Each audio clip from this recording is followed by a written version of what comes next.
whatever I am today, it is because of my parents who are right here still supporting me. I did my undergrad. I started in Canada in Halifax, St. Mary's University, was a student of business school. From there, I came back to Bangladesh for my summer vacation to visit my parents. And then when I was here, growing up, I've always been very intrigued by the idea of working and not being at home. Well, entrepreneur, you could say that means she is jobless. Well, yeah, you could say that, but then again, I was always very excited to work, see the corporate culture. So I was blessed enough to be given the opportunity to work for British American Tobacco in the HR department. And I also worked at Citibank in the organizational development for a brief amount of time. This was all during my vacation. I didn't want to lose the opportunity to see the corporate world in Bangladesh because I always had plans of coming back to my country and settling here and working. So what happened? Why did I not go back? I did not finish my undergrad from Canada because first day of my job interview, I met my husband and then I don't know what happened. God has his plans. I met him, this wonderful human being. So I was in love. I was young, I was a teenager, and I was in love. So I stayed back.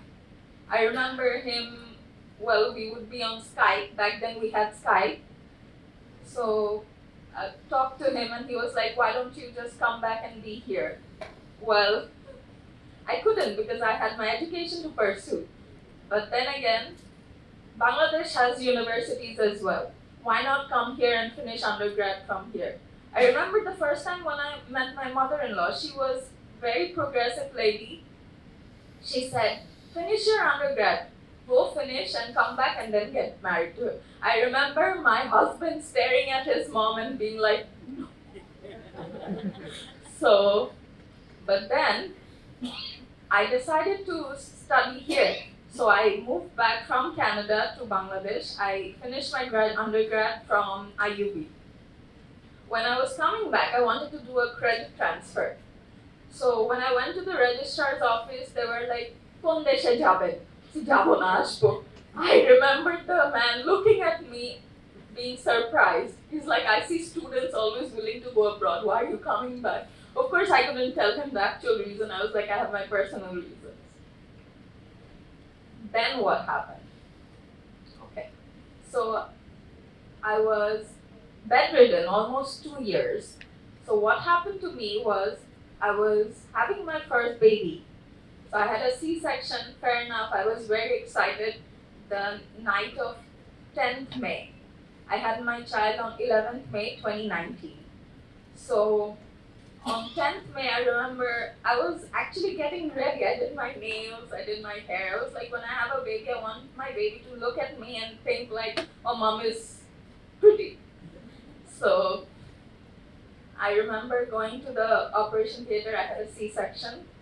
I was quite excited. I watched YouTube videos, saw tutorials. I was becoming a mother for the first time. So it was a journey to begin, and I was very excited.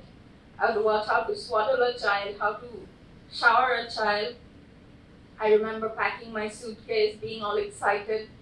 So after my C-section, I was put into the observation room, and I saw my baby. It was a beautiful child, I tell you. Till then, I didn't know what it feels like to be actually in love. So after a few days, I realized I was having sudden headaches. But the hospital authority was like, it's probably just a headache because due to the anesthesia or something. So I was given painkillers, Napa. After 3 days, I remember my child was in a baby cot right next to my bed. My mother and father were in the room. I was talking to them. Probably had some friends visiting me. And all of a sudden, I remember while looking at my child, it was all black and dark. I couldn't see. I lost my vision. I had a severe convulsion. Then I was immediately taken to the ICU. Well, over there, they couldn't diagnose what happened to me. Sadly enough, it was almost 3 days after where a doctor from outside had to walk in and check. I was blessed to know the right people during the right time who came in and helped and realized that I had a brain stroke and hemorrhagic stroke, which means I had a bleed in my brain. That almost led me, that actually happened and it was painful. I don't remember exactly what happened because I don't have much memory of that. But what I can tell you is the pain that I endured. But I will not go there. It's pretty traumatizing. And as my previous speakers had done an absolute brilliant job in entertaining us all, well, I will not make you cry or anything and tell you my sob story. But from there starts my actual journey, because I wake up after my brain surgery and I realize, and trust me when I say this, I died. And this is actually called what life has given me, a second chance to live, to see my son, to meet my family and friends again. So I remember waking up and the doctor came in and he was like, please move your hands. I could. I moved my right arm, I lifted my right leg, but then I realized I couldn't move my left side. Okay, why was that happening to me? I questioned why me? Well, I suffered a brain stroke, so obviously one side of my body was paralyzed, and I was brought home in a wheelchair, not with my son. My son had to be taken home before. I couldn't take him home with me. I couldn't hold my first child.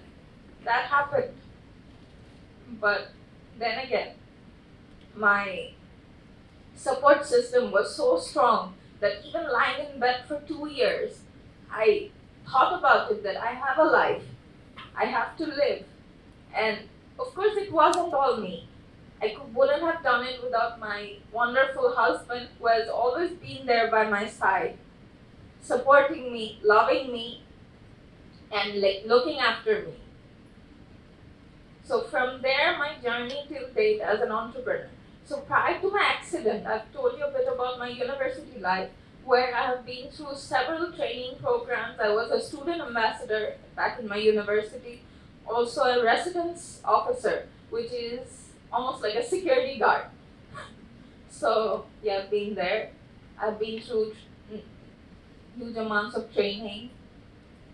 Then my wonderful husband, he was like, you're strong enough, you can still achieve things. Okay, so what do? I'm in bed, I cannot walk. And I was told one day I wanted to go visit a restaurant and dine. And my husband was like, "Mito parba na. Let's see if I can." And I did go. I pushed myself through. It's okay.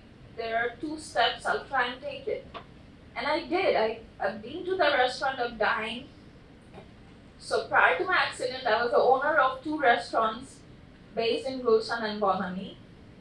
But then, due to my medical condition, I was out of the country. I couldn't continue my business.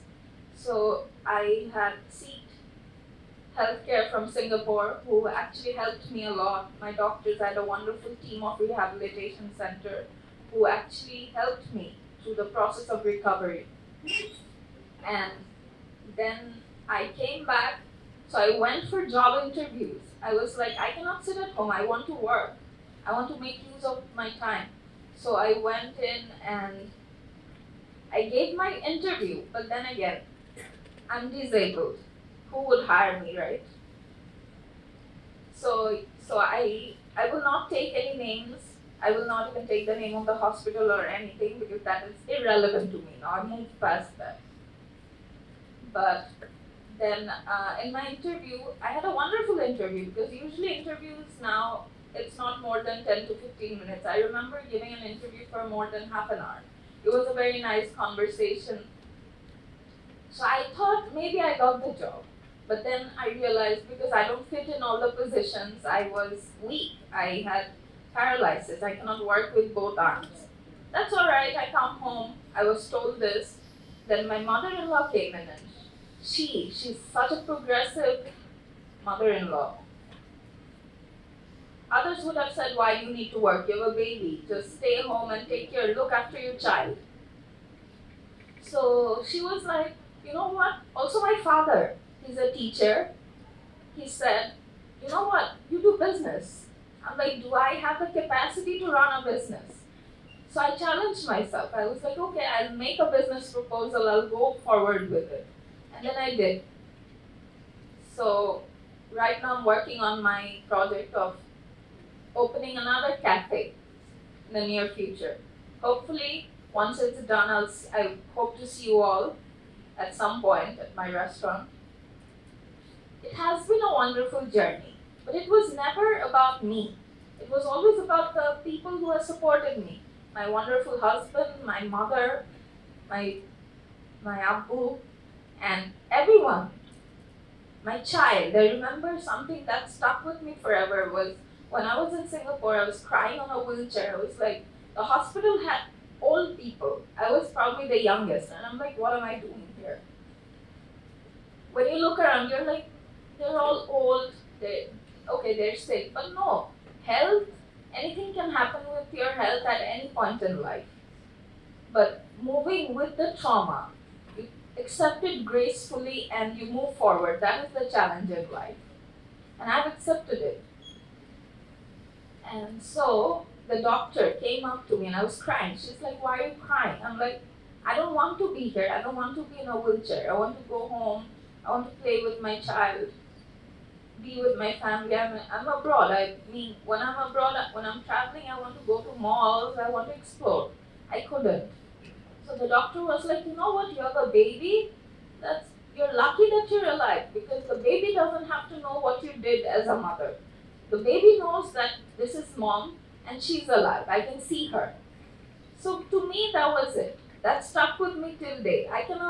Till date I haven't held my baby. He sits with me and he's a toddler, as you can guess. He's always running around and I cannot run after him. But he sits with me, he understands. This is mom. It's okay. She cannot move, she cannot hold me, but he knows I love him. So I guess that is my achievement as a mother. I'm a mother. Thank you so much.